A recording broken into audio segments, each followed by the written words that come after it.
कहाँ रहते हो आप? मैं इंग्लैंड में रहता हूँ। इंग्लैंड विदेश? हाँ विदेश। डिड यू मीन विदेश? हाँ। लिव इन विदेश। तो आपके विदेश में हाँ ये बताइए हमको हाँ कि जैसे केहू के मूड जो इसको बोलते हैं सिर, हाँ मतलब छुलवाई दी हुए, हाँ। समझते हो ना इसको? हाँ। तो इसको जब जो सिर उर छिलवा दिए थे तो एक इंग्लिश में का बोलते हैं आपके वहाँ विदेश में? हमारे यहाँ क्या बोलते हैं? हाँ ये लुकिंग कूल मुंडन। हाँ सफाचट। हाँ। हाँ लुकिंग कूल मुंडन सफाचट। अब तुम्हारे यहाँ? हमारे यहाँ गोंडा जिले में ना, हाँ। हमारे यहाँ जैसे देखते हैं कि मूड छलुआए हैं, हाँ मूड छलुआए हैं, चुरकी लहरा थी, हाँ। दूरिन से अंदाज है कि अब वही 7 दिन भवा है सारे कम मरे, अब आई सावन वाली है।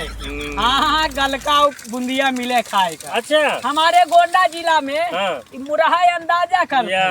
हाँ